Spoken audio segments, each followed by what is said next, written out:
isang influencer, isang feeling JC 2.0 sa Starbucks again? Yan ang sabi dito sa isang comment sections. Hello mga stories, welcome back sa ating content dito. At ito nga pala ang Marky Stories. Di ba, Marky Stories sa aking YouTube channel. So mga hindi pa na nakapag-subscribe, mag-subscribe naman kayo. At currently nasa 139 subscribers na ngayon. Sana subscribe naman dyan. Oo. At may lalo na mga lalo sa mga zero reading comprehension dyan. Well, ito na naman tayo. Ito sa subreddit. Ito galing sa Pinoy Vloggers. Mas marami pang nabiling pagkain sa labas kaysa sa SB. Alam mo na yung SB na yan. Ayaw ko magbanggit dito. Alam mo na, coffee shop. Kilalang coffee shop sa mall. Ngayon, ibabas natin to na ito na, ang galing to sa video na to, pa-play natin. Bago natin i-play, sabi niya dito, bawal naman talagang magdala ng outside foods. Guys, kahit na bumili ka ng SB. Paano kung sumakit ang tiyan mo at magsuka? E di may malaking pagkakasala ang SB. Hindi lang pagkakasala, malaking perwisyo to, di ba? Mga utak, bobita, tong mga to.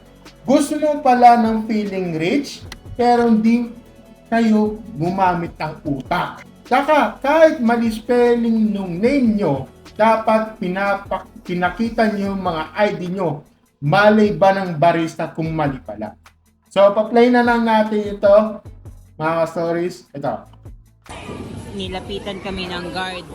Sabi, ma'am, bawal po ang pagkain sa labas. Natural. Kasi ba naman? Oh. Yung mga pagkain, no? Tapos may bahaw pa dyan, no? Kupal ka di Pero ba? kami nga, hindi kami nagreklamo kasi nga, wrong spelling, hindi kami nagreklamo. Wow, parang ikaw pa ang tama, leche ka. Wrong spelling.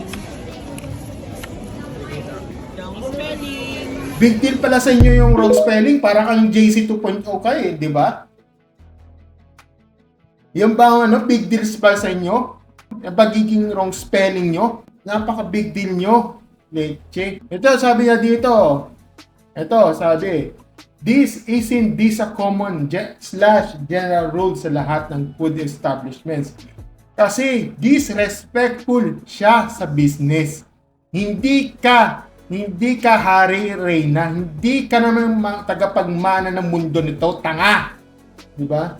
Yeah, so not only that, no, I think it has to do well with preserving the business, health code and sanitation compliance, as well as protecting the business from possible liabilities. Kaya kumbaga, kasi mga introduce ka na ng outside element sa ecosystem nila in the case SB, if may nangyari man sa contamination, etc., pwede silang maging liable. Diba? Liable. Di ba? Kaya nga hindi nga pwedeng hindi nga pwedeng idala sa mga outside foods. Di ba kayo nakakaintindi? Di ba? Kasi pag pinayagan na magdala ng outside food, where do you draw the line? Di ba? What if may nagdala ng iyaw-hiyaw o kaya sinain ng tulingan, etc. Kung napansin nyo, no? Kung napansin nyo yung isang video short, yung YouTube short ko na may pinost ako doon, ilalagay ko na lang sa description yung link na yon. At kung makikita nyo yun doon na yung yung sa video na to, nagdala siya ng tawag dito ng kanin. Okay, sige. Nagdala siya ng kanin. Okay. Walang problema. Pero paano kung may contaminated itong kanin na to? Hindi ko masasabi na kontaminado yan Pero what if ganun na mangyayari? Di liable ang Jollibee yan, di ba? In an instant. Kasi sumakit ang tiyan nyo, di ba? Kasi contaminated na hindi nyo alam, di ba? Sino bang mayayari? Di yung Jollibee kasi nagdala kayo di ba? Kaya nga merong sariling ano na tao dito na kaya meron silang na food establishment na may mga rules and regulations diyan. Hindi nyo ikinatintindi. Yan yung mga banyan. Kaya nabubulal ako sa inyo din. Kaya sa inyo eh. So, ito, sabi niya, nasa policy ng SB, bawal outside food. Kasi yung ibang food, may mga food smell which is baka ma-disturb din ibang customers. I think okay lang yung pastry na walang masyadong amoy na outside food, pwede ipasa. Kahit na, di rin pwede. Kasi any food no food nga daw So, pag food talaga, any food na yon. Lahat na yon. Lahat ng food dyan, mapakanin man yan, mapaulam man yan, kahit yung mga pandesal, yung mga tinapay man yan, o kahit anong pagkain, bawal yan. Okay? Sabi, ito, anong OA? Sabi niya OA. Isa ka rin late ka Ito, so I'm working the Starbucks right now. Strictly no outside foods allowed. Sobrang babaw naman ang reason mo, parang wrong spelling na. Yan nga Ano siya JC 2.0 Yung naalala mo yung viral na parang ginamit mo pala siya. Ayan na naman tayo parang gagamitin mo formatting itong hayop na itong mga to. Kung makapagano no? Yan, I always counter customers na ganyan. Pero I always politely tell them na outside food is not allowed. I try to keep it away na lang since pwede silang mapagsabihan mismo ng security guard. Diba? Ito, tuwing lumalabas kami sa friends ko, kumakain muna kami sa lunch, diba? Dinner. O mag-SB. Parang Jollibee naman yung foods nila sa bakit di na lang nila kinain ng Jollibee. O umu-order nilang mula sila ng drinks tapos dinala nila sa Red Ribbon o Jollibee. Diba? Ito, syempre, na parang pogi sa picture, eating sa stand. Yan na naman tayo pogi, eating, feeling rich. Pero yung mga, pero yung sa mga pagdating sa pera, yung mga savings nyo, walang-wala kayo. Titigilan nyo ako. Yung censure po para pogi. Kaya nga magkakape pala, di sa Jollibee kami naman doon. Yung cake sa bahay nyo, kumakain ng isang buo. Not unless doon na establish nyo talaga binibili ng kakainin, di ba? But this is meant to the clip owner. Sorry, nairita ako. Hindi naman nabasa yung caption. Ito naman, tanga lang po siya. Don't you worry. Sinabi mo ba? Tanga lang talaga yan. Hindi, more than tanga. Wala siyang reading comprehension tapos siya pang galit. Hayop siya. Kaya daming feeling rich Yun you, but you have no class. Okay, or let's just say, maraming tao sa mundo ngayon, walang modo. Fake rich is a new trend. Fuck that. Ito, sabi niya, I mean, what's the big deal if it's a wrong spelling? It's just a drink. Kung maghanap din sila sa say about sa, JC 2.0 nga di ba? Defense mechanism lang yan kasi feeling pinaya siya. Yun lang kasi mababato niya about SB. Di ba? Feeling, JC 2.0 nga siya di ba? Yung parang makapag-post siya sa parang Prince Unpad fact chat na. Ito naman sabi niya, Starbucks is not like some brand kasi pumapalag kapag may mga issue. They tend to be quiet and leave it to legal team. If cases escalate like yung mga PWD, speech case, majority kasi mga tao ngayon kahit rage bait ang content, pinapalagan yung mga basta sumikat lang yung mag-viral lang. Kaso we have wife na nag-post biglang naging professional mode ang Facebook after the incident.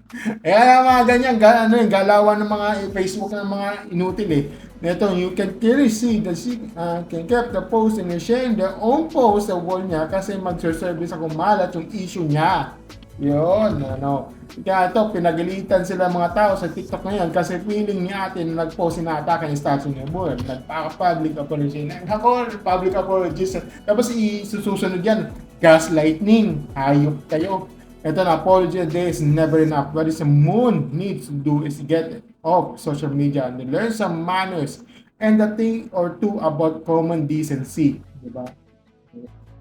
Yan ang ano ko eh. Yan, apology. Tapos mag-post, ginagamit, utak. Kailan nasa bang utak? Sa puwet nyo. Ito, sabi dito, battery pa ko sa mga ano, yung mga ate, sinital dahil sa pagkain dala niya na kahit saang kainan na ka naman pumunta, masisita ka dahil di ba niya product niyan o same silang ino-offer. Pero yung sagot niya na isang nag-comment, nakuha niya pika ko. Kala mong aping-api eh. Ito sabi niya dito, bawal naman talaga Diyos po. Ngayon lang ba kayo nakapasok sa LB? Bawal kasi meron kasi silang pastries kasi sila dyan kaya bawal magdala. At meron nagsabi ng hotel ang ob-ob na to. Ay sorry naman ha, di ko kasing yaman para mag-SDR araw. The fuck man? Yan. Kaya ganyan sagutan mga swami at walang common sense. Sila din nagsasabi ng hirap niyong pasayin, level ng mga tao. Ikaw din naman mo, mali. Tapos barubal, sumagot. Ikaw pa mag-post sa katangahan mo. Ikaw pa barubal, sumagot. Nakakapika yung mga ganyan. Ang sama ko say, this true. Yung mga walang pinangalanan, bastos at irresponsible. Tapos sila pa yung mga ganyan magsalita. I guess na baba na talaga ng quality ng edukasyon ng Pinas. Madami naman nun. Kaya kahit mahirap pero intelihente. Yung mga pangangaral na maayos kahit public school. Respectful at may etiquette. Pero ba't ngayon mas marami pa yung syunga at wala pang basic manners? Diba? Tapos ito, may apology based man pero may huwag mo akong iuwi at pag-gaslight eh. So sinabi, mali pang ng spelling name. No? Yung spelling name na para lang na mabati ko sa SB, gaslighting sa ating. That's why. Public apology, tapos magkasunod may pang-gaslight. Tigil-tigilan nyo nga ako.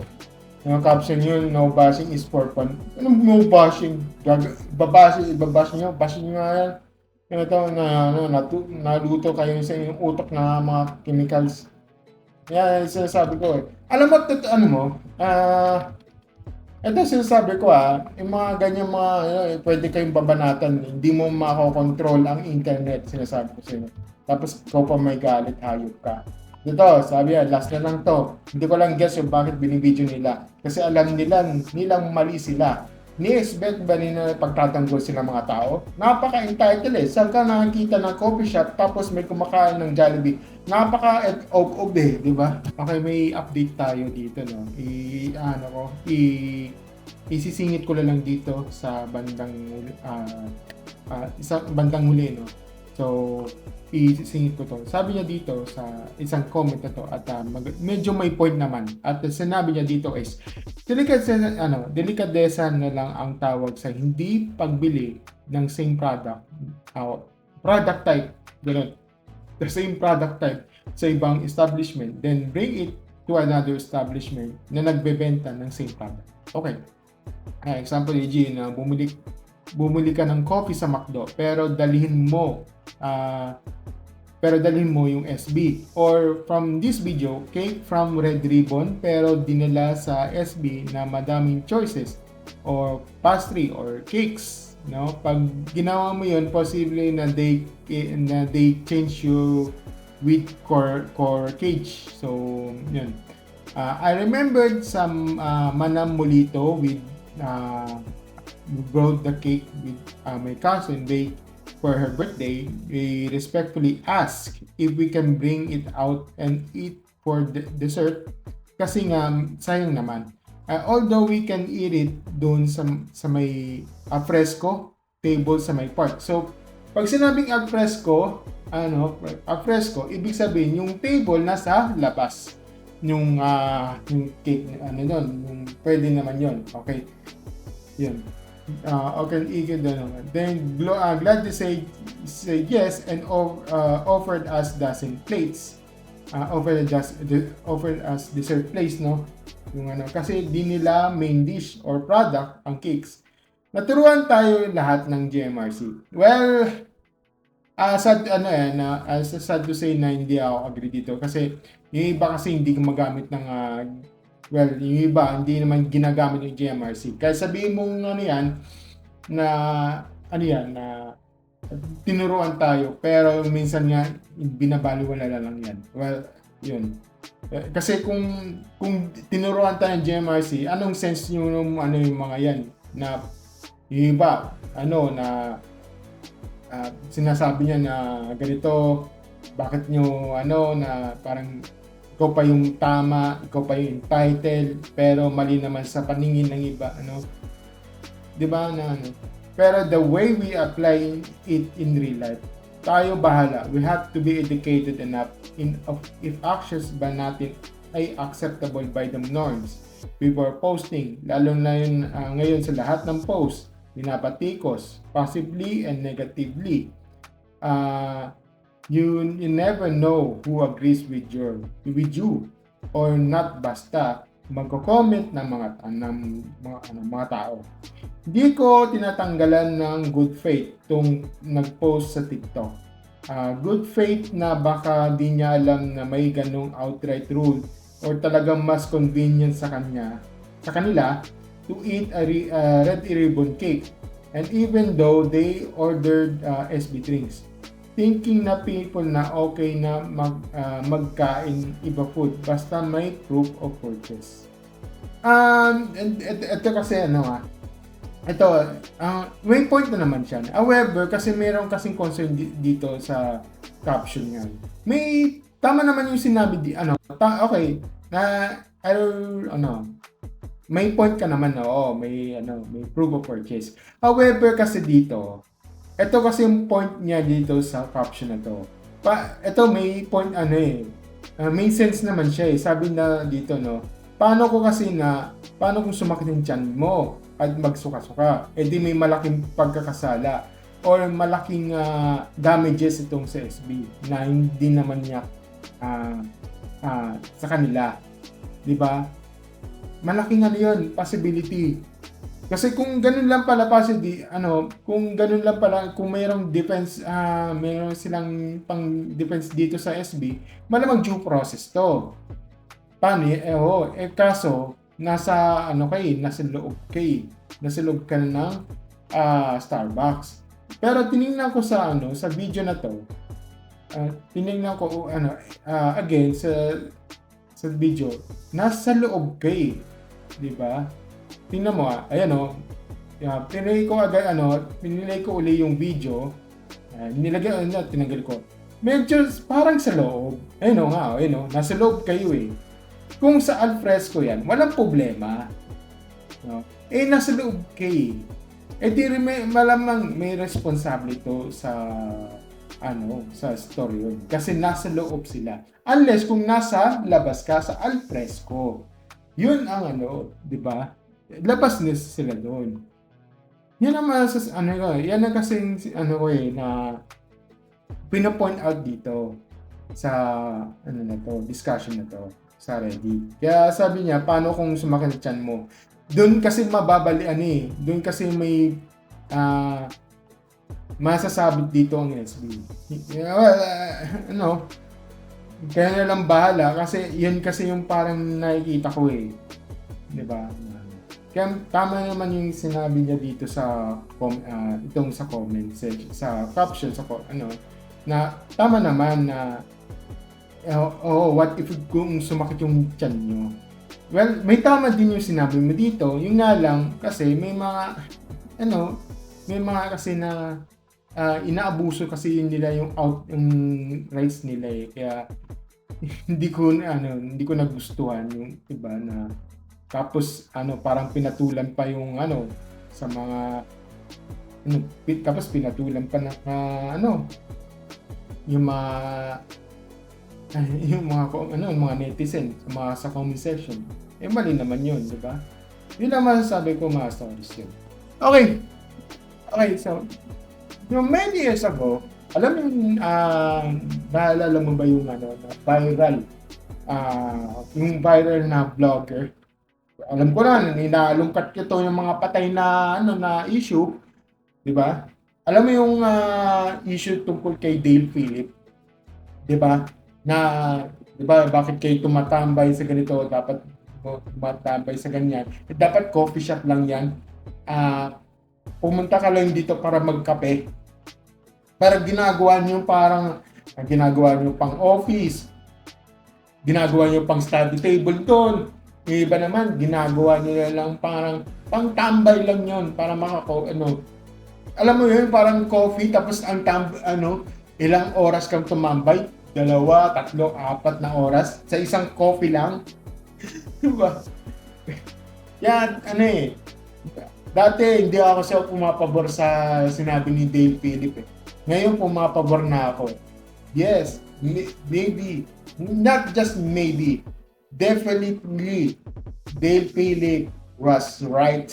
Diba? Tama si Dale Philip. I just to realize na tama pala si Dale Philip, diba? Na sinasabi niya na yung mga ganyan na sinasabi niya na ganyan, tapos bakit sila na tumatambay, dapat niya coffee shop eh. Unlike sa ibang bansa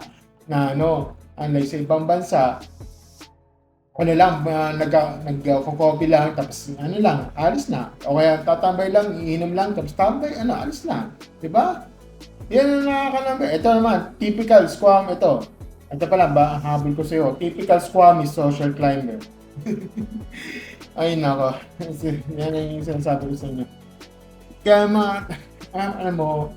alam ko yung mga ganyang branding eh.